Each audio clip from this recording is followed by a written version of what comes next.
In the dense, humid jungles of Vietnam, a legend was born during the war, one that echoes to this day. She was known only as Apache, a woman whose name was whispered among American Marines like a curse. No other figure of the Viet Cong was tied to so much fear and horror. Her weapon wasn't just a rifle, it was fear itself. She wasn't simply a soldier, she was the face of terror. And to this day, it remains unclear how much of her story is truth and how much is myth. To understand how Apache became such a notorious figure, one must look at Vietnam in the 1960s. The country was torn between North and South, between communism and a Western-backed government. After decades of French colonial rule, the bloody First Indochina War, and finally America's entry into the conflict, Vietnam stood at the very center of the Cold War. American military power brought tanks, helicopters, and carpet bombings, but the Viet Cong didn't fight on open battlefields. They vanished into the jungle, hid among villages, and relied on tunnels, booby traps, and the support of the local population. In this shadow world, the legend of Apache emerged. Unlike in Western armies, women played a central role in the Viet Cong. They were scouts, couriers, demolition experts, and fighters. Roughly 30% of the guerrilla forces were said to be women. Many young girls were trained in weapons as teenagers. For American soldiers, this was a shock. The idea of a woman not only taking up arms but deliberately killing and torturing men clashed with their worldview. That very image made Apache so terrifying. She was not just a fighter, she represented a complete break from everything the American soldiers had been conditioned to expect. The first rumors about Apache began circulating in 1965. American patrols reported finding mutilated comrades, bodies that had clearly not simply fallen in battle.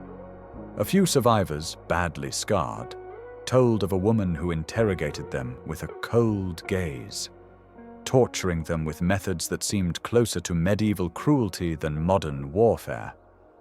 Victims said she almost always carried a mocking smile, as if she wasn't after information, but after pain itself.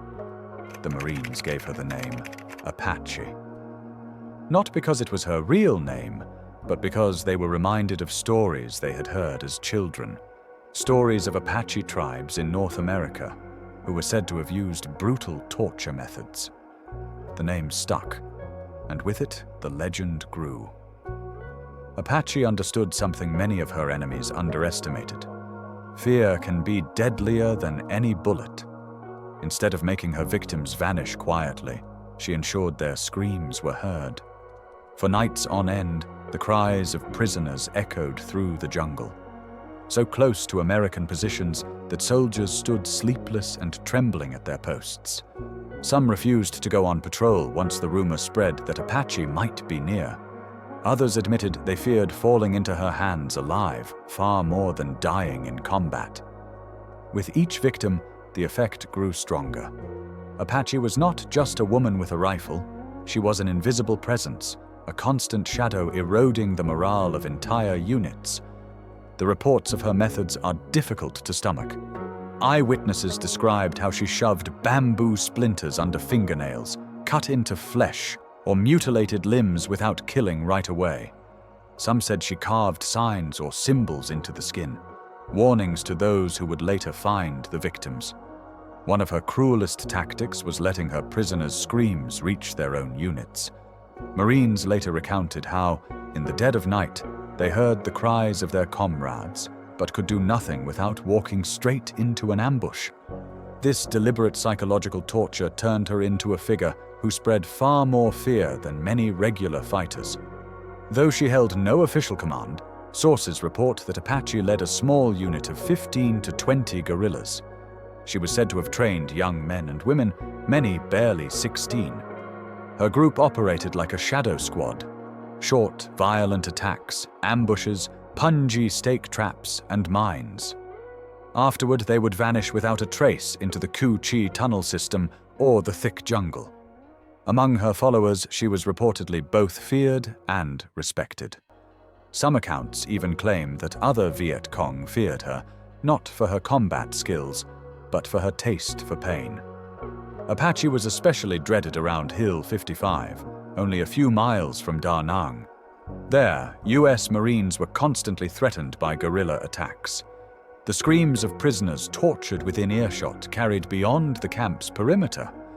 Some Marines described how, at the sound of those cries, they had to fight the urge to rush out and rescue their comrades, only to be held back by superiors. They knew any attempt would be a direct path to death. And so her reputation grew.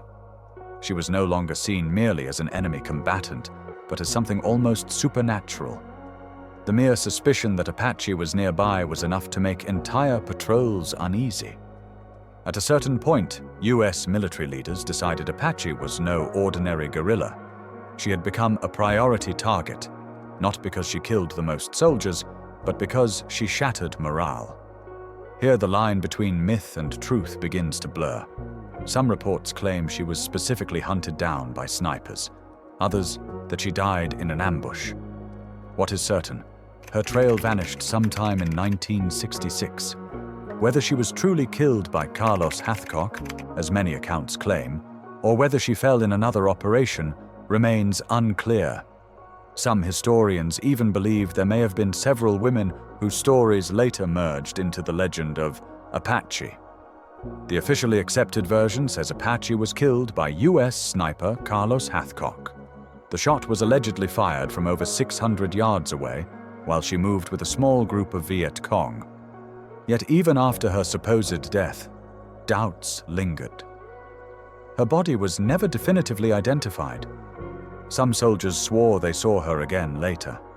Others believed the story of Hathcock killing her was told to boost morale, a symbolic victory over a symbol of terror. Whether Apache truly died as reported, or whether her myth was artificially ended to calm the troops' nerves, remains a mystery. Today, Apache is less a historical figure than a reflection of the Vietnam War itself. Her legend shows how powerful psychological warfare could be, and how much stories, whether true or exaggerated, shaped the minds of soldiers.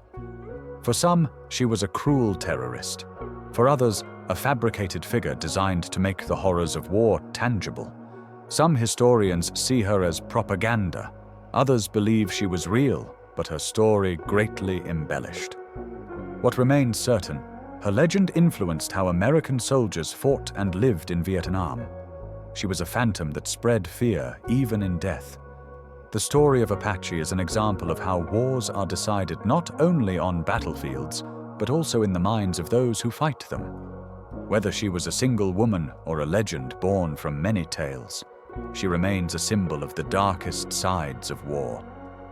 We may never know who she truly was, but that is exactly what makes her myth so powerful, the uncertainty. For the Marines of Hill 55, she was real, and that alone was enough to make her the most feared woman of the Vietnam War.